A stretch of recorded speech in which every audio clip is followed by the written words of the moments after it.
What if the very thing that made you a great doctor, the drive to achieve, has quietly become the thing that's holding you back?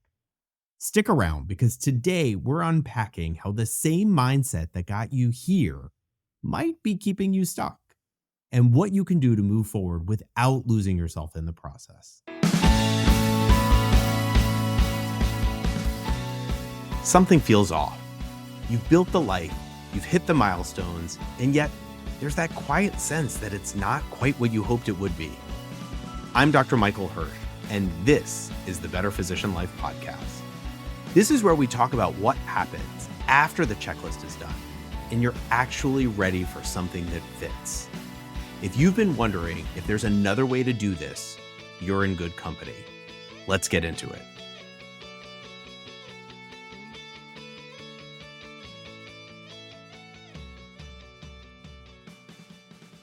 Hey there, and welcome back to Better Physician Life. I'm Dr. Michael Hersh, and I'm so glad you're here today. In today's episode, we're exploring something that comes up a lot for physicians, but it's also something we don't talk about much: being addicted to achievement.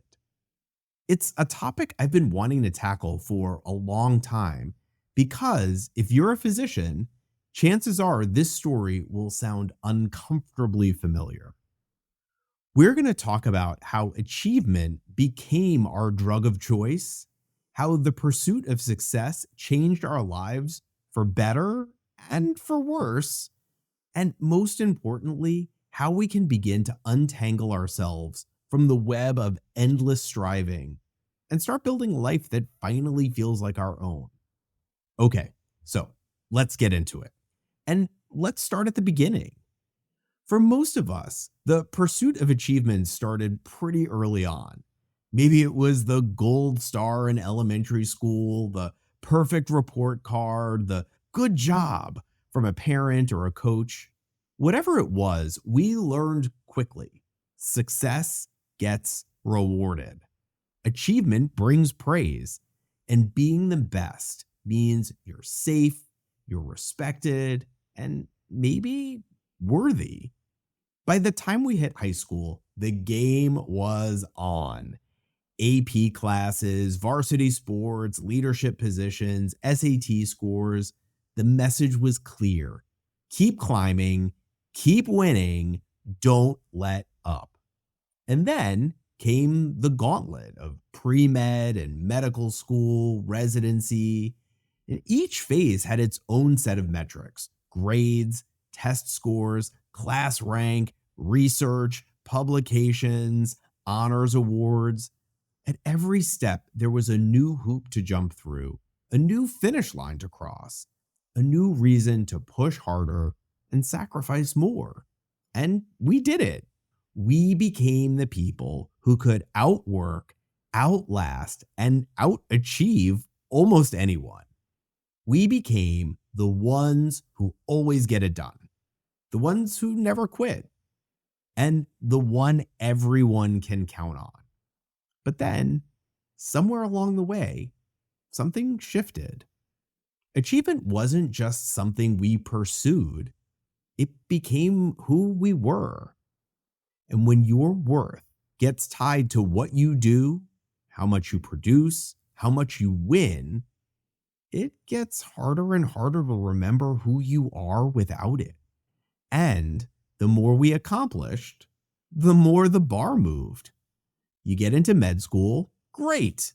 Now it's about matching into the best residency.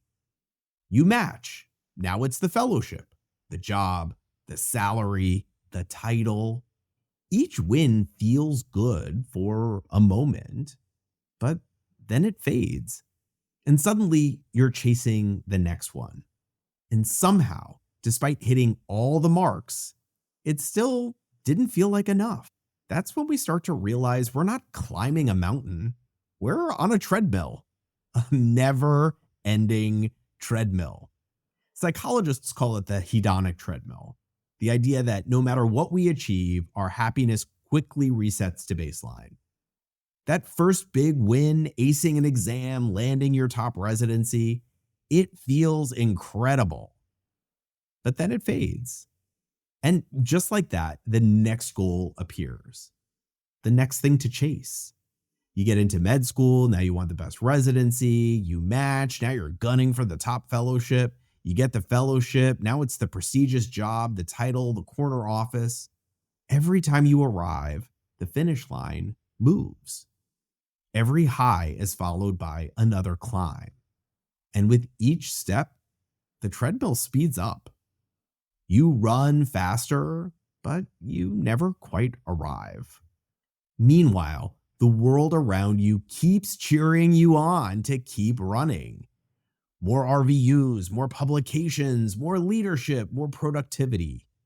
Colleagues, administrators, even family feeding the cycle, often without even realizing it. And so you just keep going, always striving, never arriving. The joy is fleeting, the pressure is constant. And the life you thought you were building starts to feel a little more like a performance you can't step away from. Now, I want to be very clear here. Achievement isn't the enemy. For a long time, it served us well. That drive to excel, it got us through brutal training. It pushed us to learn, to grow, to care deeply about our work. And it made us resilient and disciplined, resourceful. It gave us purpose and pride and a sense of direction. It's what makes you the kind of physician people trust with their lives. And let's be honest, there are real rewards. The financial stability, the social status, the respect of peers, the intellectual challenge, the satisfaction of mastering something so complex. The sense that what you do matters. But here's the catch. What starts as a tool for growth can quietly become a trap. So, what happens when achievement stops serving us and starts running the show? Achievement addiction is real. It's when the pursuit of success becomes compulsive, when your self-worth hinges entirely on your latest accomplishment, when you can't stop chasing the next win, even if it costs you your health, your relationships, or your sense of self. And it's not always dramatic. Sometimes it's subtle, quiet, creeping in through the cracks of your everyday life.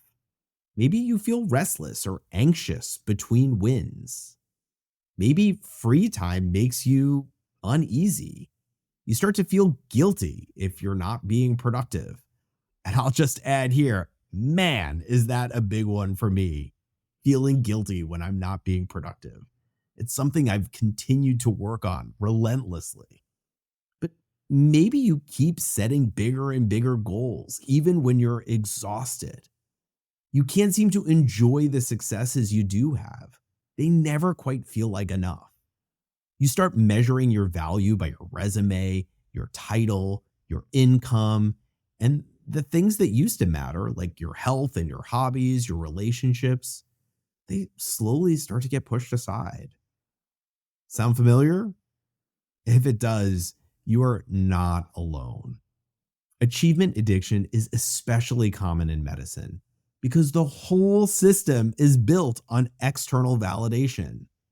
From board scores to patient reviews, from RVUs to awards, we are constantly being measured, ranked, and evaluated. And over time, we start to believe that our worth lives in those numbers, in our output, in how impressive we look on paper, not in who we are. And when we forget that, when achievement becomes the only lens we see ourselves through, we start to lose more than just our joy. Let's talk about what gets lost in the endless chase. First, our bodies take the hit. Sleep becomes optional. Exercise gets skipped. Meals turn into fuel stops or afterthoughts. We tell ourselves we'll take care of it later once things settle down. But later doesn't come. And over time, the stress builds. Elevated cortisol, high blood pressure, chronic fatigue. Our bodies carry the cost of our ambition. often silently and without any indication there's a problem. Then, of course, there's our relationships. When we're laser focused on the next goal, everything else starts to feel like a distraction. Family dinners, weekend plans, the small, quiet moments that actually matter, we miss them. Or we show up, but we're not really there. Our partners feel shut out, friendships drift, and one day you look back and realize your happiest memories weren't the big wins. They were the ordinary moments you barely noticed at the time. And mentally, it's not any easier. Perfectionism, anxiety, burnout, they are not rare for high achievers. They're almost expected. The pressure to perform never lets up. Every mistake feels like a moral failure. And the fear of falling behind becomes the constant background noise of your life. We often treat that fear with more achievement, thinking the next win will finally make everything better. But it doesn't. Because the more you chase, the emptier it starts to feel. And that's where the deepest loss happens. Not in your schedule or your research work or your list of accolades, but in your identity, in that quiet question that starts to surface when the noise fades. Who am I without all of this? And sometimes we don't know. So, why is it so hard to stop? Even when we know the chase is hurting us, why can't we just step off the treadmill? Well, for one, the rewards are real. The praise, the paychecks, the recognition, they're not imaginary, they're powerful. And when you've built your life around those external wins, it's hard to imagine life without them. And let's be honest, medicine doesn't just tolerate this mindset, it selects for it. It attracts people who are driven, obsessive, relentless, and then it reinforces that behavior at every stage. You're surrounded by colleagues who are just as competitive, just as exhausted, just as hooked on the next win. So it feels normal, even necessary. And slowing down, that starts to feel like falling behind. Like you're not serious, like you're failing. And underneath all of that, there's a fear that if you stop pushing, if you stop producing, who are you? What's your worth if not tied to your output? The alternative, facing the quiet, the uncertainty, the emptiness, that's scary. It's so much easier to just keep moving, keep checking boxes, keep proving yourself. But here's the hard truth. The treadmill, it doesn't stop on its own. If you don't step off, it will keep running until you burn out, break down, or lose the things that matter most to you. Awareness, that's the first step out. Not action, not a plan, not a 5-point strategy, not another to-do list. Just awareness. Start by asking yourself some uncomfortable, honest questions. Like, when was the last time you truly felt satisfied with what you had achieved? Not proud, but satisfied. Like you could rest. Do you feel anxious or empty when you're not working towards something? Does rest make you uneasy? Do you feel guilty if you're not being productive? Are you afraid to slow down? What do you worry might happen if you did? How much of your self-worth comes from your accomplishments? Not what you love, not who you are, just what you do. And maybe the hardest question, what have you sacrificed for the sake of achievement? If these questions make you squirm a little, you're not alone. I'm squirming just thinking about them. Most of us were never taught to ask these questions, and we were certainly not told how to answer them honestly. This is where change begins, not with some grand declaration, but with a quiet moment of truth, a pause, a breath, a glimpse of who you might be without the striving. So, how do you begin to step off the treadmill? Okay, you're aware of it now. Now what? How do we keep our ambition alive without letting it take over our lives? There's no perfect map for this, but there are a few shifts, small, intentional moves that can really start to change the shape of your days. And it is going to start by redefining what success means to you. Not the kind printed on plaques or listed on your CV, but your own internal version. What does a meaningful life actually look like to you? Maybe it's being present for bedtime stories more than work meetings. Maybe it's doing work that feels aligned with who you want to be, not just impressive. Maybe it's having the freedom to slow down when you need to without feeling guilty. We've been trained to measure success by output and optics. But at some point, it's worth asking who decided that? And are those values still serving you? Okay, so next, self-compassion. Okay, I get it. This one sounds soft and maybe even a little uncomfortable to think about self-compassion. But the truth is, the voice in our heads matters. And for many of us, it's brutal. You wouldn't talk to a colleague or a friend the way you talk to yourself. You'd be nice. You'd offer some grace and understanding, space for them to be imperfect. So, how can you extend yourself the same courtesy? Because mistakes aren't a verdict, they're a part of the process. And we really do need to be aware of how we're talking to ourselves throughout the day and what we make those things mean. Okay, next, we get to talk about boundaries. Okay, this isn't just lip service. These are actual limits. Medicine, our careers, the things we do will always ask for more. Your institution won't tell you when to stop. You have to decide where your line is, and then you have to protect it. That might mean saying no to another committee, or leaving the hospital when your shift ends, or not adding another patient to the end of your day, or putting your phone away at dinner and actually being home with your family. These things aren't a weakness, it's wisdom. And then reconnecting with your original why for why you chose this career in the first place. Most of us didn't choose this path for prestige. We chose it because we wanted to help people, to heal, to contribute. This is what we all wrote about in our personal statements.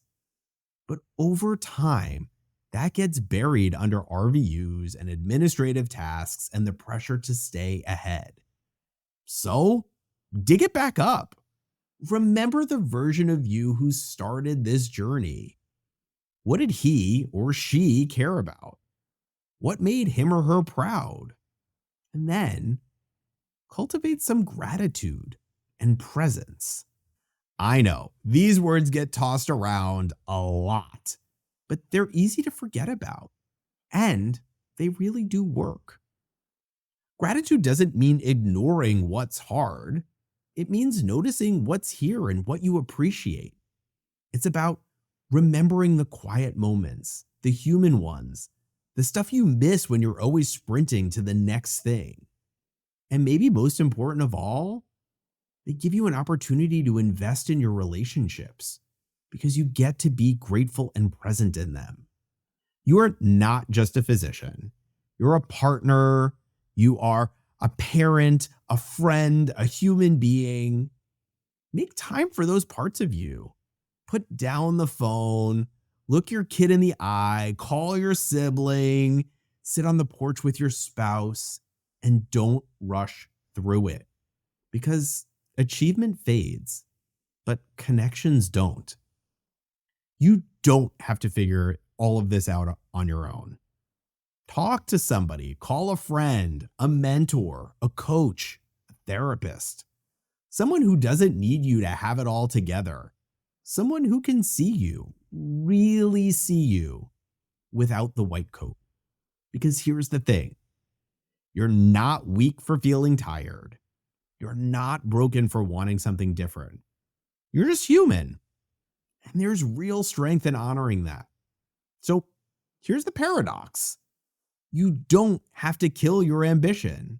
You don't have to quit medicine or stop striving or pretend you don't care.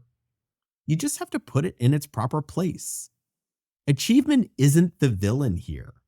It can be a powerful force for good when it's connected to your values, your relationships, your well-being, when you're in charge of it, when it serves your life instead of running it. This isn't about giving up. It's about getting honest, about recentering your ambition so it works with your life, not against it. And it's not easy. The world will keep rewarding you for running faster. Your culture, your colleagues, maybe even parts of you, they'll tell you to keep going, keep producing, keep proving. But you get to choose. You get to decide what success looks like now, what you want to protect, what you're no longer willing to trade away. And that choice, that quiet, steady reclaiming of your own definition of a good life, that's the real win. If you take nothing else from this episode, let it be this. You are more than your achievements. Your worth is not measured by your productivity, your title, or your income. The life you want, the one with more space, more meaning, more presence, it is possible, but only if you're willing to step off the treadmill and claim it. So here's your challenge for this week. Take 10 minutes, write down what success means to you outside of work, outside of achievement, not what sounds impressive, what actually matters to you. Then I want you to pay attention.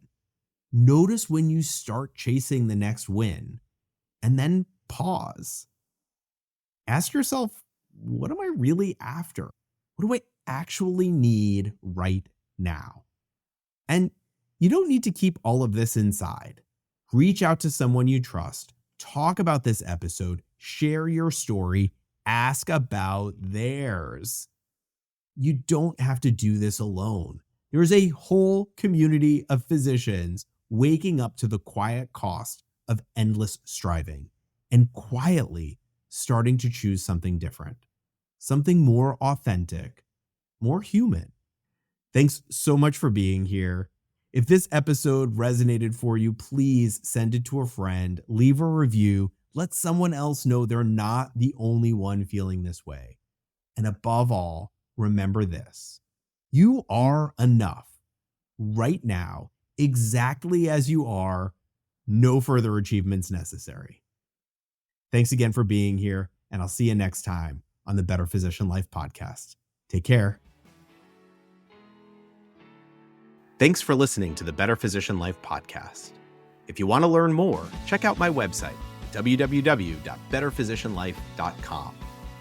And if something in this episode sparked something in you, don't let it end here. Subscribe to the show and leave a review. It really does help. And maybe send this episode to a colleague who seems to be carrying more than they're letting on. This isn't just a podcast. It's a space for real change, and your voice helps amplify it. Take care, and I'll catch you on the next episode of Better Physician Life. This podcast is here to stir the part of you that knows there's more out there and wants to go find it. It's a space to think differently, not diagnose, treat, or prescribe. Listen with your gut, then talk to the people and professionals who know you the best.